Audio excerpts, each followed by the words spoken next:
Hello, my name is Maria Bravo from the University of the Algarve, and my talk today is on translation strategies in a short story by Mia Couto. The outline of my talk will be as follows. First, a little about the author, then summary of the short story, the notion of equivalence in translation, some translation strategies and examples taken from this story, and concluding remarks. In an interview given by Mia Couto, where he was asked how he sees himself being a white man living in Mozambique and writing about the Mozambican context, he replied, "I am a white guy and an African, the son of Europeans and Mozambicans. These are apparently contradictory worlds that I like to unite because they are a part of me."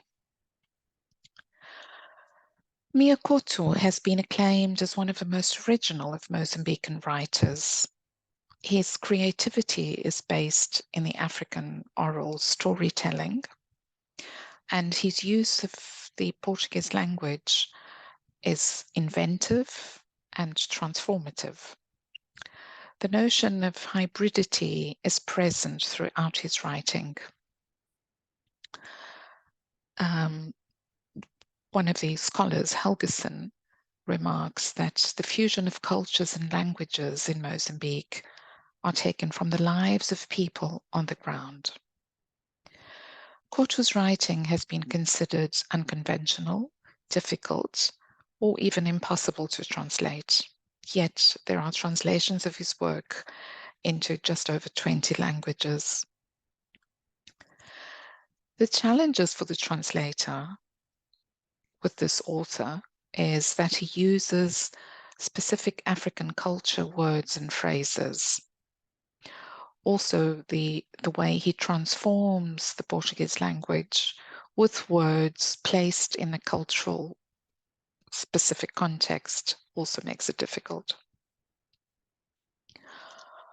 The story under analysis today is the one translated by David Brookshaw into English as "So You Haven't Flown Yet, Carlota Gentina."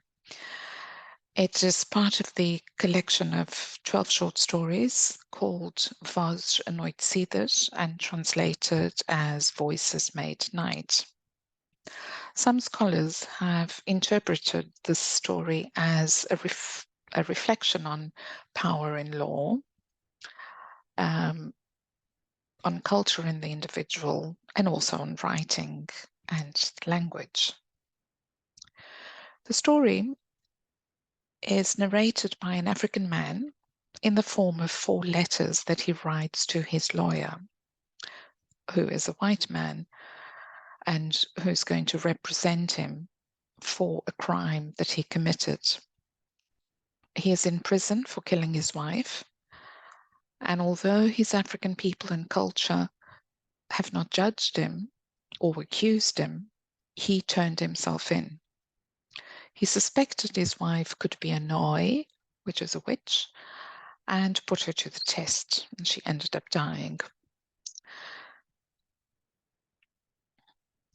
The notion of equivalence in translation means translating a word, phrase, or sentence into the target language with the same significance and the same effect as in the source language.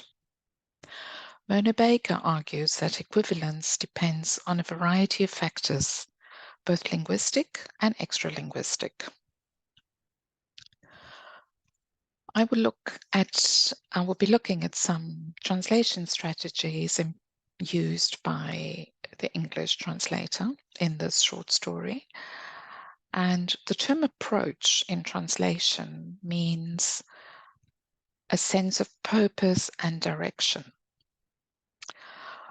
When the strategy domestication is used, it is used to make a text conform closely to the culture of the language being translated to, and not to the culture of the source text. And this may involve loss of information from the original source text so as to focus on the target audience. The aim is to minimize what is strange or different in the source text, whereas foreignization is the opposite. According to Venuti, it helps retain some of the foreignness of the source text. Some examples of these strategies used. In the title of the story, Então não chegou de voar Carlota Argentina? The grammatical structure in Portuguese can have two meanings. It can mean, have you returned from flying? Or, haven't you flown yet? This ambiguity in the original is throughout the story, and only at the end does the reader find out that she was unable to fly. In the translated English version, the grammatical structure loses the sense of ambiguity, and it reads as, so you haven't flown yet, Carlota Argentina. The forms of address throughout the story are in the source text. So when the African prisoner addresses his lawyer, he calls him Doutor, Senhor Doutor, Senhor, and Doutor das Leis. The English translator has opted in most cases to just call him Your Honor. Your Honor seems to be an address more appropriate with the judge and not so much the lawyer. This form, Doutor, Senhor Doutor, is cordial, but is not overly formal. It's the same address used in Portugal by any speaker, whether white or African, there's no distinction. Another example, arranja lá uma maneira, Senhor Doutor. The imperative form in the source text is in the second person, which implies familiarity, and it is informal, but it ends with a request, Senhor.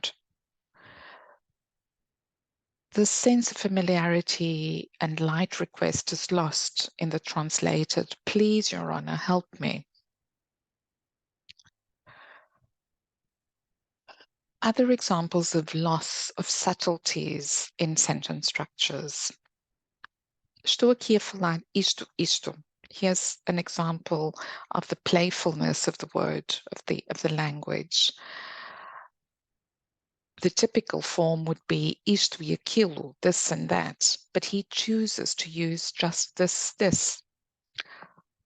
David Brookshaw translates it as, here I am talking about this and that. So non-equivalence in terms of effect of isto. Não quero sair nem ficar, on page 75, has been translated as, I don't want to get out any more than I want to stay. This long-winded structure results in a lack of equivalence at the level of effect. And the last example on page 76 on this slide is, in the original, it is grammatically faulty because the reflexive first-person pronoun has been attached to the object and not the subject, resulting in some humor. This humor is lost in the correct grammatical structure. Once again, there's equivalence of significance, but not of effect.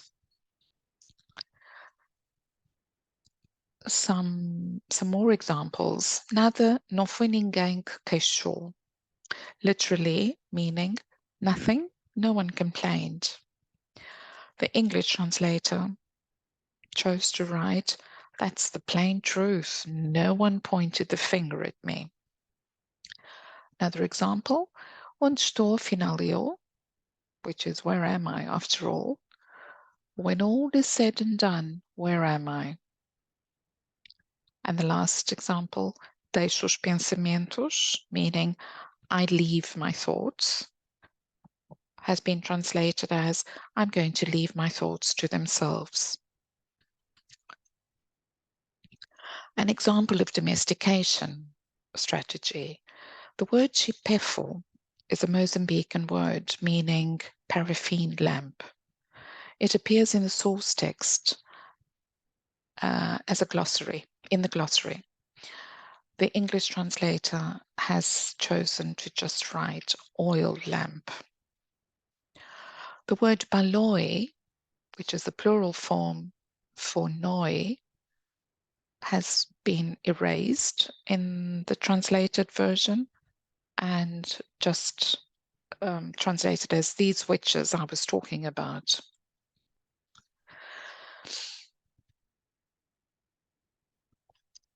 Within the source text, the word baloi is glossed, meaning there's an explanation within the text or a translation within the language of what baloi means. It's the plural form of noi. The translator chose to use the word witches and avoid the source text baloi.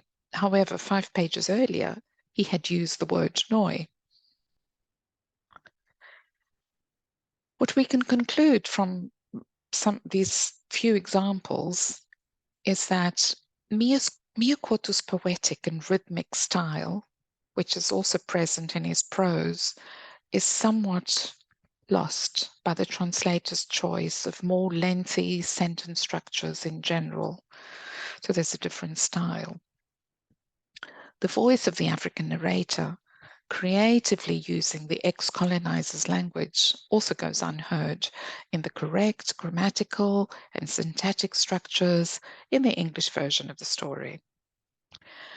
Couto's intention to portray the fusion of both cultures and voices is therefore lost.